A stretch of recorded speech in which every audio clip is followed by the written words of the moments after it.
परमेश्वर ने हमें जिस भी काम के लिए बुलाया है, सेवा के लिए बुलाया हो, अपनी महिमा के लिए हमें किसी व्यवसाय में ठहराया हो, अपनी महिमा के लिए परमेश्वर ने हमें एक कैरियर में रखा हो, जहां भी प्रभु ने हमें स्थापित किया है, जो बुलाहट हमारे ऊपर दी है, परमेश्वर चाहता है कि हम उस बुलाहट के अंदर वफादार बने रहें और उस बुलाहट के अंदर उन्नति करते रहें। परमेश्वर के वचन में हम तमाम प्रभु के संतों के जीवन में इस बात को स्पष्ट रूप से देखते हैं।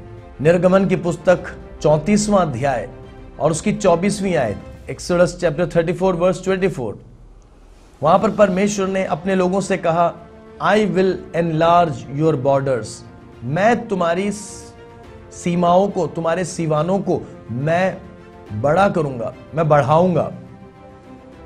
इसीलिए याबेज ने जब प्रार्थना की तो परमेश्वर से कहा, लॉर्ड एक्सटेंड माई बाउंड्रीज, प्रभु मेरी सीमाओं को बढ़ा, मेरे देश को बढ़ा, अर्थात मेरे प्रभाव के क्षेत्र को बढ़ा। हम जो परमेश्वर के लोग हैं, हम परमेश्वर से सदा प्रार्थना कर सकते हैं कि प्रभु मुझे मेरी बुलाहट में बढ़ा, मेरे जीवन का जो उद्देश्य तूने ठहराया है उस उद्देश्य में मुझे और सफलता दे, मुझे उन्नति की ओर ले जा। पर इसके लिए कुछ सिद्धांत हैं। मत्ती रचित सुसमाचार 25वां अध्याय और उसकी 21वीं आयत, मैथ्यू 25 वर्स 21, देखिए वहां क्या लिखा है। इस प्रकार से लिखा है, दास के स्वामी ने उस दास से कहा, धन्य हे अच्छे और विश्वास योग्य दास, तू थोड़े में विश्वास योग्य रहा, मैं तुझे बहुत वस्तुओं का अधिकारी बनाऊंगा, अपने स्वामी के आनंद में सहभागी हो। You were faithful in little, you were faithful in little, be now I am going to make you ruler over much. तो परमेश्वर के काम करने का ढंग कैसा है? प्रभु अपने उन भक्तों का सम्मान करता है जो थोड़े में वफादार रहता है। हम में से कोई भी ऐसा नहीं है जिसको परमेश्वर ने थोड़ा सा नहीं दिया है। प्रभु ने आपको कोई वरदान दिया होगा, प्रभु ने आपको कोई कला दी होगी, आपके जीवन के ऊपर जो बुलाहट है उसका एक छोटा सा भाग आपको दिया होगा। प्रभु ऐसे ही शुरू करता है, थोड़े से शुरू करता है, छोटे से शुरू करता है। जो थोड़ा सा आपको दिया है उसमें आप यदि वफादार नहीं हैं, थोड़े में अगर मैं वफादार नहीं रहूंगा तो परमेश्वर मुझे ज्यादा क्यों सौंपेगा?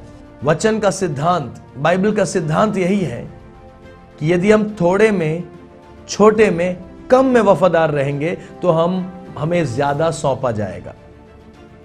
प्रभु हमारी सेवाओं को विस्तृत करेगा, प्रभु हमारे दायरों को बढ़ाएगा, हमारे प्रभाव के क्षेत्र को बढ़ाएगा, हमारी सफलता के क्षेत्र को बढ़ाएगा, हमारे देश को बढ़ाएगा। कई परमेश्वर के दास इस वक्त मुझ दास को सुन रहे होंगे। तमाम प्रभु के दासों से कहना चाहता हूं कि प्रभु चाहता है कि हमारी सेवाएं बढ़ें, हमारी सेवाओं के दायरे बढ़ें, पर उसके लिए चाहिए कि हम थोड़े में पूरी तरह से वफादार रहें।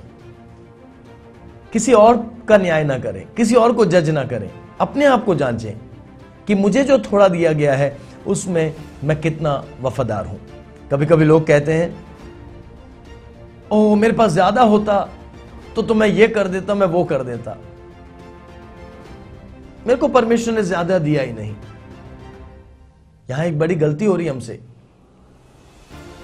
वफादार तब बनना है जब हमारे पास थोड़ा हो, क्योंकि लूका रचित सुसमाचार 16वें अध्याय की 10वीं आयत में, ल्यूक 16:10 में लिखा है, जो थोड़े में वफादार रहता है वही ज्यादा में वफादार रहेगा।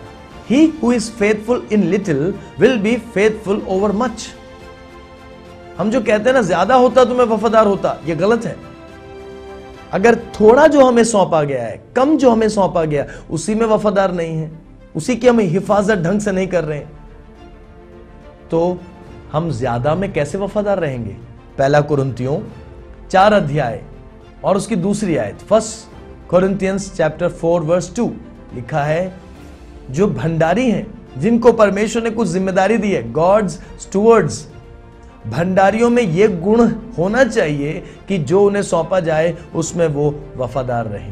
परमेश्वर मेरी और आपकी मदद करे कि हम प्रभु के द्वारा सौंपे गए धन, दान, वरदान, सेवा, बुलाहट में वफादार रहें, थोड़े में वफादार रहें, ताकि ज्यादा के ऊपर जिम्मेदार ठहराए जाएं। हमारी कलीसिया में जब इतवार की आराधना समाप्त हो जाती है, सब लोग चले जाते हैं, तो हम कुछ लोग कलीसिया के जो सेवक हैं और पुरनीय हैं, हम मिलकर प्रार्थना करते हैं, प्रभु को धन्यवाद देते हैं कि प्रभु इतवार की सभाओं पर तेरी आशीष रही। सालों से मेरी यही आदत रही है। इतवार की सभा को चलाने में केवल मेरी भूमिका नहीं है, मेरे साथ बहुत से जवान और बहुत से भाई बहन, बच्चे अलग अलग भूमिका निभाते हैं। कोई आकर आराधनालय को साफ सुथरा करता है, कोई कहीं पानी भरता है, कोई चाय बनाकर पिलाता है, कोई झाड़ू लगा रहा है, कोई जूतों को रैक में रख रहा है, कोई प्रोजेक्टर पे काम कर रहा है, कोई प्रभु मेज के लिए तैयारियां कर रहा है, किसी का काम है साज बजाना, कोई गीतों में लीड करता है, कोई हिसाब लिखता है, दान को गिनता है।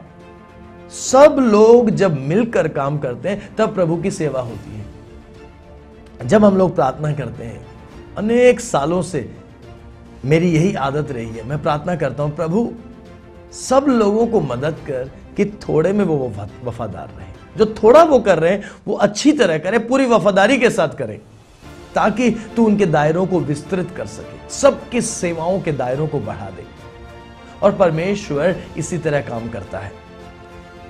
आशा करता हूं कि breath of divine life YouTube channel पर आने वाले इन छोटे संदेशों के द्वारा आप आशीष पा रहे हैं।